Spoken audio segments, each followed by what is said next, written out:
चलिए let's start with current affairs and these are the important current affairs. Justice Joymalya Bagchi takes oath as a supreme court जज. एक अभी बहुत सारा issue चल रहा है, आपको पता है. दिल्ली हाई कोर्ट के जज यशवंत वर्मा, जिनके ऊपर ये एलिगेशंस लगे कि उनके घर में जब आग लगी थी तो वहां से क्या हुआ है, फाइल्स ऑफ कैश है ना. एंड सुप्रीम कोर्ट ने उसके ऊपर वो भी कमेटी भी बना दी है और वो उन्होंने अपनी, I think it is in the second phase now. Let's see what happens. और ये डिस्कशन भी हुई है, शायद पार्लियामेंट में भी डिस्कशन हुई है इसके ऊपर. We will see. Chief justice of India, जिनका क्या नाम है, Sanjiv Khanna, administered oath to justice Joymalya Bagchi, a senior जज ऑफ द, कौन से हाई कोर्ट के हैं ये, कैलकाटा हाई कोर्ट के, एज अ सुप्रीम कोर्ट जज ऑन मार्च 17. और सुप्रीम कोर्ट की टोटल स्ट्रेंथ कितनी है, 34. नाउ अब प्रेजेंट स्ट्रेंथ कितनी हो गई है, मतलब 1 वैकेंसी है अभी. टोटल सैंक्शन स्ट्रेंथ कितनी है, total sanction strength, sanction maximum जज कितने हो सकते हैं सुप्रीम कोर्ट में, 34. और एट प्रेजेंट अब इनकी अपॉइंटमेंट के बाद कितने हो गए हैं अब, 33. मतलब still there is 1 vacancy. Then Justice Bagchi जो है, इट वुड अज्यूम ये सीजीआई बनेंगे, चीफ जस्टिस ऑफ इंडिया बनेंगे after the retirement of Justice K V Viswanathan. और ये बनेंगे 2031 के अराउंड ये सीजीआई बनेंगे. एंड इनकी टेन्योर रहेगी, ठीक है, अक्टूबर मतलब 2031, मतलब 6 महीने तक, ठीक है. और इनका नेम क्लियर किया गया on March after 5 member collegium headed by the CJ. Collegium system जो है वो क्या करती है, किस पर्सन को एलिवेट करना है एज अ सुप्रीम कोर्ट जज, वो कौन डिसाइड करता है, कोलिजियम. और ये इनको क्यों इन्होंने एलिवेट करा, क्योंकि सुप्रीम कोर्ट ने बोला कि कोई भी कैलकाटा हाई कोर्ट जज नहीं है who has risen to become the CJI since the retirement of justice Altamas Kabir. 2013 के बाद सुप्रीम कैलकाटा कार्डर से कोई भी नहीं है, मतलब कैलकाटा इधर हाई कोर्ट से, कि जो क्या बनाओ, सीजीआई बन. तो इसलिए इनको करा इन्होंने. और वैसे भी ये इनकी सीनियर, अगर सीनियरिटी देखें तो इंडिया लेवल पे इनकी सीनियरिटी भी थी काफ़ी. देयरफॉर इनको रिकमेंडेशन कर दी गई. What is collegium, collegium system is a forum. इसके अंदर कौन कौन होता है, it is a group of 5 person. Collegium में इट इज अ फॉरम जिसके अंदर कौन होता है, chief justice of India and 4 senior most जजेस ऑफ द सुप्रीम कोर्ट. तो 5 हो गए. ये रेकमेंड करते हैं for the appointment and transfer of जजेस. Judges of the higher judiciary are appointed only through the collegium system. The government has a role only after the names has been decided by the, देखो एक चीज है, there is separation of powers. हमारे India में ना separation of powers की बात होती है. हमारे सेपरेशन ऑफ पावर मतलब एग्जीक्यूटिव, लेजिस्लेटिव एंड जुडिशरी, इनकी क्या होनी चाहिए, पावर सेपरेट. और इंडिपेंडेंस ऑफ जुडिशरी एक बेसिक स्ट्रक्चर है, बोलो या सर. अगर सारी पावर प्रेसिडेंट को या प्राइम मिनिस्टर को देते कि किस बंदे को सुप्रीम कोर्ट का जज बनाना है, तो आपको लगता है कि क्या जो हमारी जुडिशरी है फियरलेस होकर इम्पार्शियल जस्टिस दे पाती, लगता है आपको? क्योंकि वो अगर प्राइम मिनिस्टर और ये सारे डिसाइड करते तो ये तो उन लोगों को अपॉइंट करते ना जो who will to the line of the government, बोलो यस और नो, जो गवर्नमेंट की अकॉर्डिंग चलते इशारों पे, बोलो. Now appointment of supreme court जजेस, अगर हम देखेंगे सीजेआई एंड जजेस of the supreme court, CJI chief justice of India and the जजेस of the supreme court are appointed by the president under which article, clause 2 of the constitution.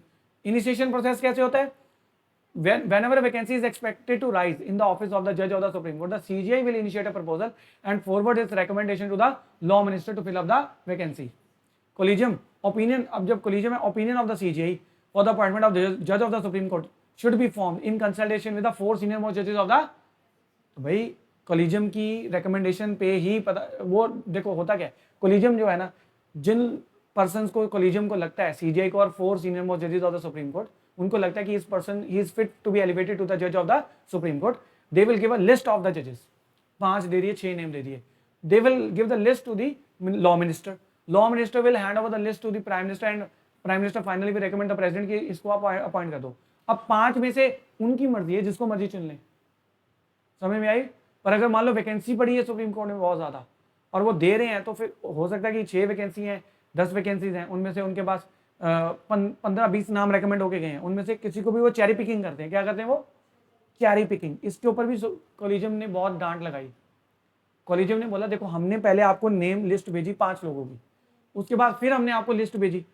Government क्या करती है, पहले 5 में से जोन से लगे ना, आपको पता है सुप्रीम कोर्ट के जज जब एलिवेट होते हैं उनकी पहले आईबी की इंक्वायरी होती है. पहले आईबी, इंटेलिजेंस ब्यूरो, वो सारा देखते हैं कि ये पर्सन जो है हाई कोर्ट का जज जो था, ये जो जिसकी रिकमेंडेशन आई है, कि इसकी क्या लाइकिंग्स हैं, फेसबुक पे कहीं कांग्रेस को तो नहीं ज़्यादा लाइक करता, क्योंकि अभी प्रेजेंटली कौन सी बीजेपी की है ना, आइडियोलॉजी क्या है इसकी, तो देखते हैं कुछ इंक्लाइंट तो नहीं है, फिर गवर्नमेंट चेरी पिकिंग कर लेती है कि नहीं इसको नहीं करेंगे, किसको करेंगे हम, जो थोड़ा सा मैं बता रहा हूँ। तो जैसे सुप्रीम कोर्ट में इसको झाड़ लगाई गवर्नमेंट को कि why are you doing cherry picking. हमने बोला कि ये नाम सारे जो हैं सेटिस्फाइड क्राइटेरिया सेटिस्फाई करते हैं जो भी इनका है, तो जिससे ये इनको आप एलिवेट करो, बट गवर्नमेंट चेरी पिकिंग करती है।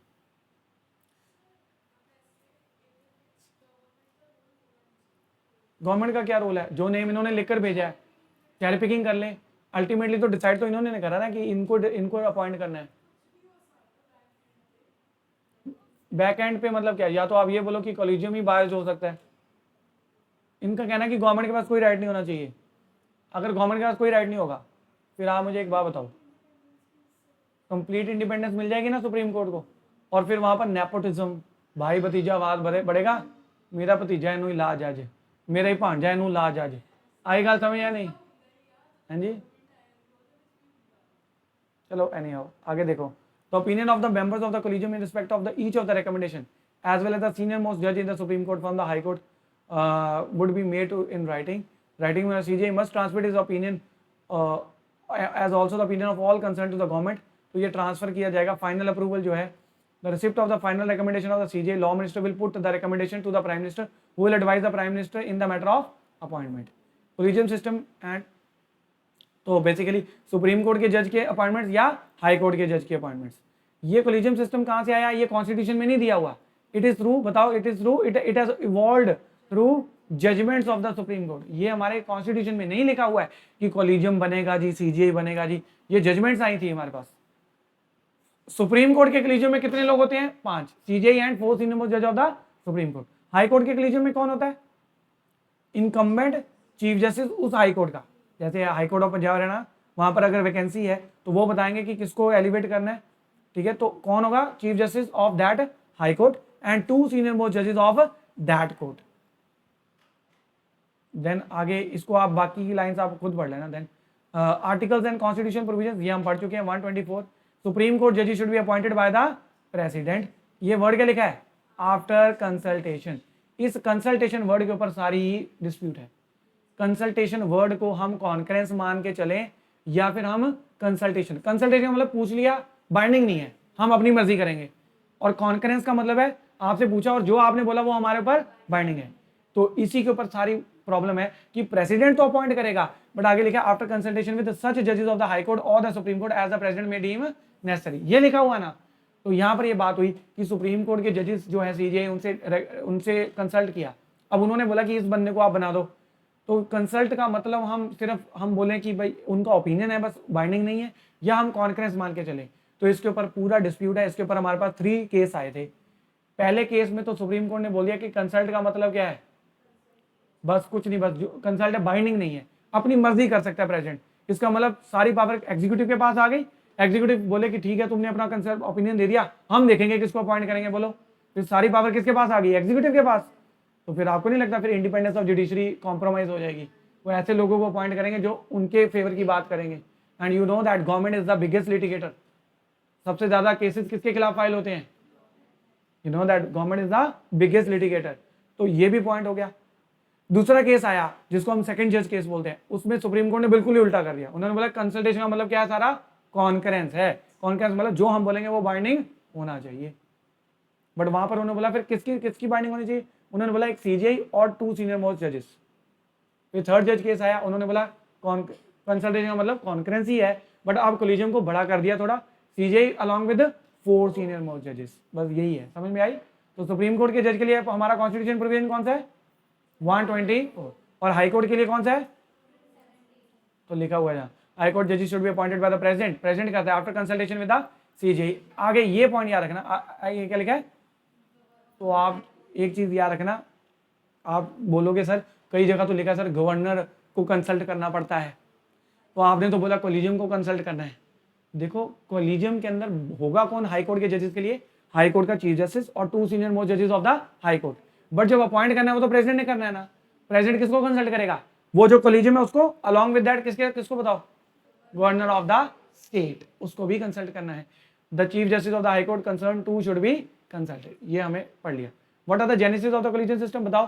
फर्स्ट जज केस, इसका नाम क्या है, SP Gupta versus union of. इसमें सुप्रीम कोर्ट ने बोला consultation in the process, it does not require, क्या लिखा है, concurrence, it only involves exchange of. Then फिर कौन सा आया केस, स्कोरा, स्कोरा इसको बोलते हैं SCOARA। स्कोरा का मतलब होता है supreme court advocates, supreme court advocates on record, ठीक है। तो मैं एडवोकेट्स ऑन रिकॉर्ड पता कौन होते हैं एडवोकेट्स ऑन रिकॉर्ड, AOR, जो पेपर पास करना पड़ता है एडवोकेट, सुप्रीम कोर्ट के अंदर प्रैक्टिस करनी है तो you should be an AOR, advocate on record. तो SCORA versus union of India, कितनी देर तक ये चला, 1981 को, मतलब उन्होंने बोला कि गवर्नमेंट देख ले जिसको अपॉइंट करना है, तो देख लो ऑलमोस्ट कितने 12-13 साल चला, बोलो यस और नो। उसके बाद सेकंड जज केस जब ये स्कोरा वर्सेस यूनियन ऑफ इंडिया आया, इसके अंदर सुप्रीम कोर्ट ने रिवर्स कर दिया, उन्होंने बोला कंसल्टेशन मीन्स टू, क्या मतलब यहाँ पर, कॉन्फ्रेंस, और CJI को कंसल्ट करना पड़ेगा, और CJI का जो ओपिनियन है it is binding on the, CJI is required to consult how many जजेस, 2। फिर उसके बाद कौन सा केस आया, थर्ड जज केस, ये 5 साल के बाद आया 1998, इसमें उन्होंने बोला कंसल्टेशन का मतलब कॉन्फ्रेंस ही है, एंड बट CJI के अंदर अब 2 नहीं है, कितने होंगे यहाँ पर। देन उसके बाद फोर्थ जज केस भी बोल देते हैं इसको, और इसको क्या बोलते हैं, नेशनल जुडिशियल अपॉइंटमेंट एक्ट, ठीक है, national judicial appointment commission act, commission. ये गवर्नमेंट ने बोला यार ये तो बड़ा काम खराब है कि हम तो किसी बंदे को सुप्रीम कोर्ट वाला जज नहीं बना सकते, ये कॉलेजियम की रिकमेंडेशन चाहिए। तो फिर ये जब एक्ट आया, गवर्नमेंट ने बोल दिया कि नहीं, सुप्रीम कोर्ट के जजेस को अपॉइंट करने के लिए ये कमीशन बनाई जाएगी, ये कमीशन जिसका नाम रेकमेंड करेगी उसके अकॉर्डिंग हम अपॉइंट करेंगे। इस कमीशन के अंदर पता किसको बिठा दिया, इस कमीशन के अंदर बैठा दिया प्राइम मिनिस्टर, लॉ मिनिस्टर, ठीक है, तो और आपका ये कैबिनेट मिनिस्टर, एक CJI बिठा दिया, एक लीडर ऑफ ऑपोजिशन बिठा दिया। तो भाई ये तो सारी पावर छीन के सुप्रीम कोर्ट से अपने हाथ में ले ली, बोलो या नो। तो इन्होंने दोबारा से पावर छीननी चाहिए, बट इस एक्ट को, ये लॉ को क्या डिक्लेयर कर दिया गया, by which constitutional amendment, 99th constitutional amendment से इसको क्या डिक्लेयर कर दिया सुप्रीम कोर्ट ने। बताओ अनकॉन्स्टिट्यूशनल क्यों डिक्लेयर किया, ये लॉ जो ये बनाता है, ये कमीशन को अपॉइंट करता है, ये लॉ क्या है, ये लॉ सुप्रीम कोर्ट कह रहा है ये गैर संवैधानिक है। क्यों, क्योंकि independence of judiciary is the basic structure, और ये लॉ बेसिक स्ट्रक्चर को क्या करता है, वॉयलेट करता है, इसलिए ये कानून क्या है, गैर संवैधानिक है, अनकॉन्स्टिट्यूशनल है। आगे बात समझ या नहीं।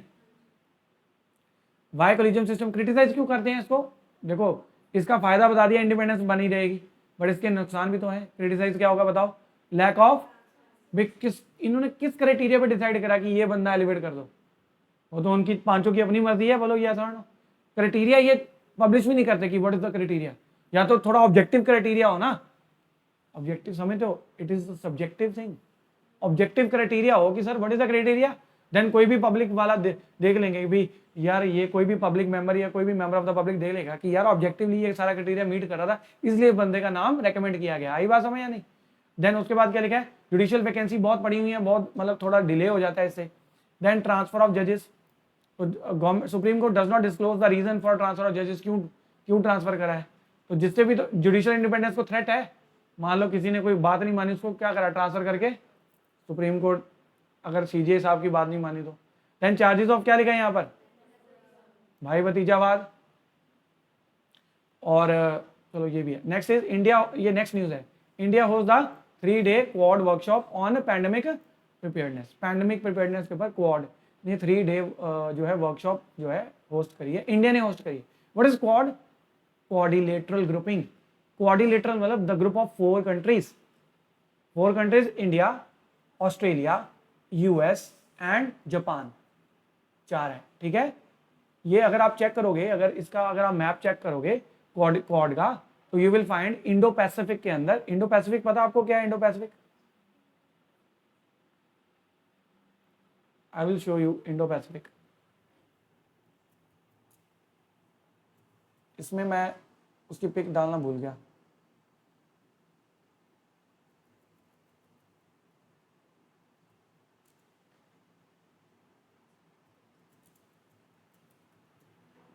Quad countries list, let me सी,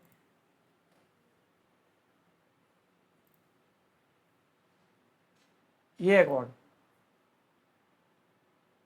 देख लो, India, this is US and this is Japan and this is Australia, and you will find ये इंडिया है तो ये इंडियन ओशन होगा एंड ये पैसिफिक ओशन होगा, बोलो यस और नो। तो ये इंडो पैसिफिक बन गया या नहीं, बोलो यस और नो। कहाँ है जापान, यहाँ कहीं, ये सॉरी ये यूएस ही है और ये ग्रीनलैंड वाला पार्ट है उसका, और ये है जापान, सॉरी ये, ठीक है, क्योंकि ये भी तो ये यूएस का ही है ना ये पार्ट, तो ये कौन सा है, ये जापान है। तो ये सारा कौन सा एरिया है, इंडो पैसिफिक, इंडो पैसिफिक का एरिया है ये। अब आप पढ़िए जरा, India host 3-day quad workshop, quad की वर्कशॉप हुई on pandemic preparedness, host Nations India under its presidency of the quad is hosting the Quad workshop on pandemic preparedness for Indo-Pacific region from March 17। तो यहाँ पर the workshop on the outcome of the 6th Quad leader summit। तो भाई 6th Quad leader summit कहाँ हुआ था बताइए please. Yes, Wilmington में हुआ था, कहाँ हुआ था, आई थिंक यूएस में तो हुआ था, होना इंडिया में था, बट हुआ कहाँ पर, यूएस में हुआ था, यूएस में हो गया था, क्योंकि इसलिए हुआ था क्योंकि जो है आपका जो बाइडेन की टर्म क्या हो रही थी, खत्म हो रही थी, तो उन्होंने फिर और उस टाइम पे एक और भी वहाँ पर एक मेजर इवेंट हो रहा था यूएस में, और जिस टाइम पे फिर ये वहीं पे करवाया गया। अब नेक्स्ट समिट ऑफ प्रेजेंट कहाँ होने वाला है क्वाड का, इंडिया में, कहाँ होने वाला है, इंडिया में। सितंबर 2021 सॉ द पार्टिसिपेशन ऑफ इस ये जो पैंडेमिक वर्क प्रिपेयर्डनेस पे participation of health officials, technical expert from the quad Nations India, Australia and US and Japan. Regional involvement more than 25 delegates, ये सारी कंट्रीज आई थी, and across the Indo Pacific, Cambodia, Fiji, Indonesia, ये सारे आए थे। The workshop is a milestone in building more robust coordinated health security framework for the Indo Pacific. Focus area जो है pandemic prepared experience and governance and ये वो। What is Quad, it is a coordinator security dialogue, informal grouping है, ये क्या है, purpose क्या है इस ग्रुपिंग का, diplomatic partnership of 4 countries committed to promote, इसका इनका काम क्या है, promote stability, resilience and prosperity in the, इस देश रीजन के अंदर स्टेबिलिटी बढ़ानी, लड़ाइयाँ ना हो, ठीक है, एंड रेजिलियंस, कि भाई रेजिलियंस मतलब कोई पैंडेमिक आ गया, कोई डिजास्टर आ गया, उसमें एक दूसरे की हेल्प करनी। Now next news is what is national e Vidhan application, NeVA. The Delhi legislative assembly has taken a significant, अब बीजेपी की सरकार आई है ना वहां पर, significant step towards digital governance by using a tripartite memorandum of understanding, मतलब कॉन्ट्रैक्ट हुआ है with union ministry of parliamentary affairs and government national capital territory of Delhi GNCTD and for the implementation of national e Vidhan application, नीवा। What is नीवा, और Delhi assembly 28th legislature बन गई है to adopt नीवा platform.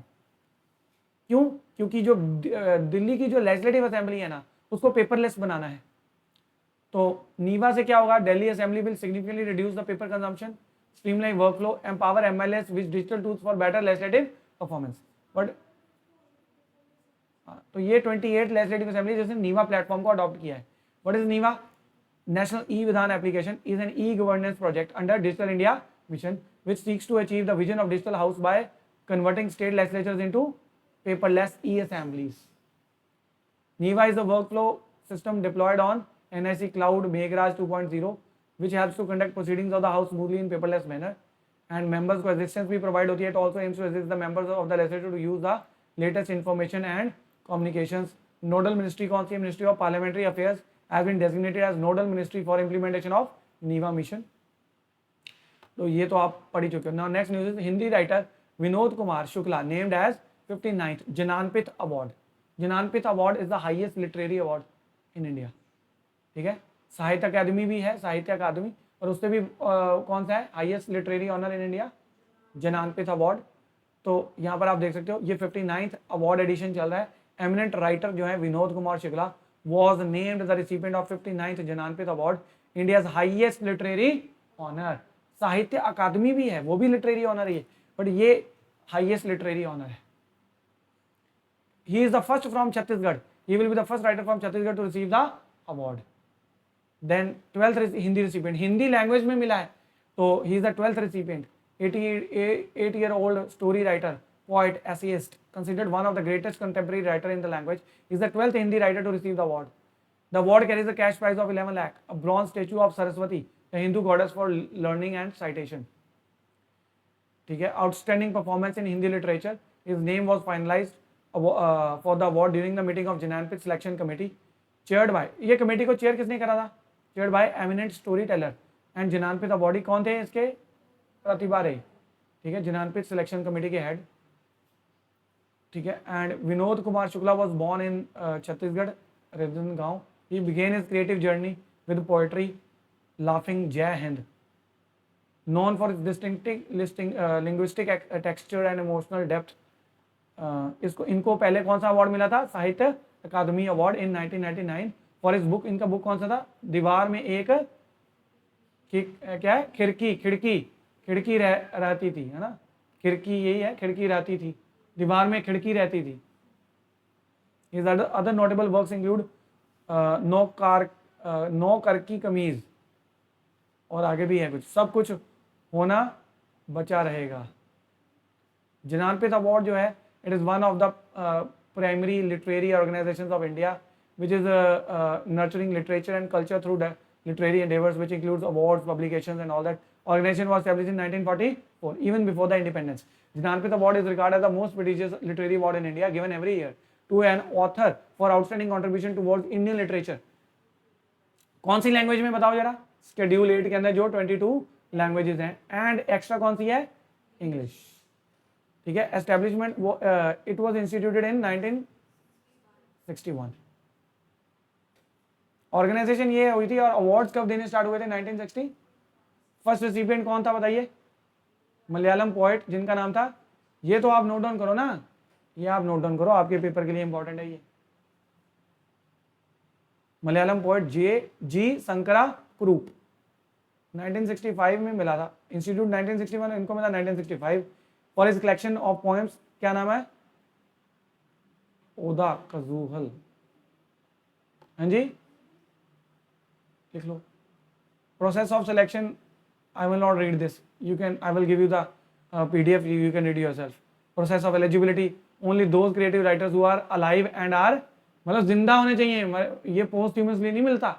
Posthumously समझते हो? मरणोपरांत. Posthumously. Spelling क्या होते हैं?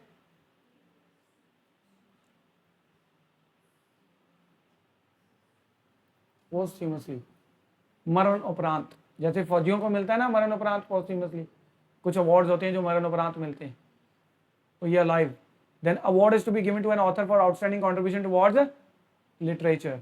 Language to receive the award in a particular is not eligible for consideration for the next 2. जैसे इस बार हिंदी को मिला है, तो अगले 2 सालों के लिए हिंदी वाले ऑथर को नहीं मिलेगा. Writer who receive the award once will not be considered. एक बार मिल गया तो बस ठीक है. Quality Standard Advisory Committee, this you can read yourself. कर लोगे?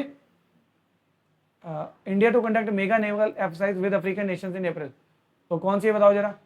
Indian Navy will carry out a mega war game with several African nations. Co-host Indian Navy and the Tanzanian People Defense Force will co-host. तो इस mega exercise का नाम क्या होगा बताइए? Africa India की मैरीटाइम एंगेजमेंट. पर इसको होस्ट कौन करेगा? India and Tanzania. कौन करेगा? Tanzania people defence forces will co-host the exercise. और कहां पर होस्ट की जाएगी बताओ? दर ए सलाम इन टैंजानिया. ये जगह का नाम है, दर ए सलाम. कोऑपरेशन फोकस तो मेन में यही है कि भाई इंडिया और अफ्रीका के देशों में क्या करना है, इनकी आर्मीज में क्या बढ़ाना है? कोऑपरेशन. क्या टैकल करने के लिए? मैरीटाइम, जैसे पायरेसी हो गया, ठीक है, इलीगल एक्टिविटीज होगी इनको. और ये जो exercise is likely to significantly expand the ongoing cooperation. इसका मतलब क्या बताओ? Unity in Sanskrit. किसी ने संस्कृत पढ़ी है तो इसको क्या बोलेंगे फिर हम? एकाएमे क्या बोलेंगे इसको? दो बीसीएम वाले, संस्कृत उनको पढ़ाई जाती है बीसीएम वालों को. The exercise is planned over 6 days and will see the participation of Comoros, Djibouti, Eritrea, Kenya, Madagascar, Mauritius, Mozambique, Seychelles, South Africa. C phase होगा, हार्बर फेज होगा. सी फेज में समुद्र में ये आपस में मैरीटाइम एक्सरसाइज है ना, और हार्बर फेज मतलब कौन सा? जो हार्बर होता है, जो जहां पर खड़ी होती है वहां पर, वो फेज भी होगा. Then IOS Sagar.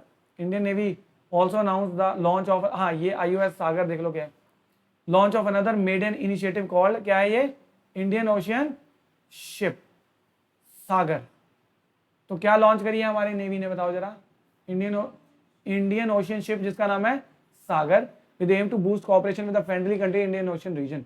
Under the initiative, one Indian naval ship is being deployed to the southwest of the Indian Ocean region with a combined crew from India and 9 other nations. This is important. IOS सागर क्या है? Indian ocean ship, एक हमारी India की navy एक India की ship Indian ocean reason के south west की जगह खड़ी करेगी। वहां पर जो क्रू मेंबर होगा इंडिया का होगा, साथ में 9 अदर देशों का क्रू मेंबर होगा, कॉमोरोस, मैडागास्कर, ये सब जो ये पार्टिसिपेट कर रहे हैं इसमें। द शिप INS नाम क्या उसका? Sunayna is plan to be deployed for more than a month in April and would be undertaking port calls at Dar es Salaam. तो ये भी याद रखना IOS सागर क्या है। इसका मेन एम है ज्वाइंट सर्विलेंस करना in the exclusive zone of this. Is that fine? बोलो यस और नो। GSL लॉन्च, ये न्यूज है हमारी। GSL लॉन्चेस इंडिजीनियसली बिल्ट, क्या नाम है उसका? तपस्या। GSL क्या है बताइए? बड़े GSL का बताइए। GSL हमारा जहां पर ये शिप्स बनती हैं, GSL की फुल फॉर्म यहाँ पर Goa shipyard limited, Goa shipyard limited. इन्होंने इंडिजीनियसली खुद बनाई है एक शिप, ये एक फ्रिगेट है। क्या है ये? एक फ्रिगेट। फाइटर शिप्स होती है ना, जो सबसे छोटी वाली होती है उसको क्या बोलते हैं? फ्रिगेट। ऐसे ये मतलब छोटी बोट नहीं होती, बड़ी होती है, बट फ्रिगेट होती है, थोड़ी स्पीड तेज होती है इसकी। इसका नाम क्या है फ्रिगेट का? बताओ जरा। तपस्या। ये सेकंड फ्रिगेट है ऑफ द प्रोजेक्ट। प्रोजेक्ट का नाम क्या है बताओ जरा? 111 3.56। अच्छा, प्रोजेक्ट ऑफ द प्रोजेक्ट नहीं, ये यार्ड इसका ये बताया, of the Indian navy was launch in Goa on March 2022। These frigates are follow on P, हाँ यही है, देखो इसका नाम, ठीक है, प्रोजेक्ट 1135.6। इसी की कॉन्टिन्यूटी में फ्रिगेट्स इंडिया बना रही है। उसी की कॉन्टिन्यूटी में कौन सी फ्रिगेट है? सेकंड, तपस्या, which are now being constructed indigenously by Indian shipyard. The launch marked a significant advancement in India's self-reliance in warship construction. Self-reliance है इंडिया की warship construction में, इंडिया की क्या बढ़ रही है? Self-reliance। नेम कहां से मिला तपस्या? कहां से मिला बताओ? After the mace of Bhima from Mahabharata. Mess क्या होता है भाई? मेस क्या होता है? आपको मेस नहीं पता? मेस चेक करो क्या होता है। What is the meaning of mess? Mess का मतलब होता है गधा, जो नहीं होता गधा, भीमा वो नहीं रखते हनुमान जी वाला गधा, उसको बोलते हैं mace. Of Bhima from Mahabharata representing the indomitable spirit and growing strength of the Indian navy. बताइए, the contract for building 2 project follow on frigates was signed between the ministry of defence and Goa shipyard limited. The first ship का क्या नाम था बताइए जरा? Triput, which was July 23, 2024। इनकी जो configuration है, स्पेसिफिकेशन आप खुद देख लेना। और इनकी इंपॉर्टेंस क्या है? इंपॉर्टेंस यही है कि इंडिया जो है उसकी स्ट्रेंथ बढ़ रही है, और ये वो सब समझ में आ रही बात या नहीं? अब what is space debris? I think time is over. Space debris हम कल पढ़ेंगे। What is space? स्पेस के अंदर भी हमने गंद मचा दिया, डेब्रिस, वहां पर भी हमने गंद मचा दिया, तो वो हम देखेंगे, ठीक है जी। तो आई थिंक विद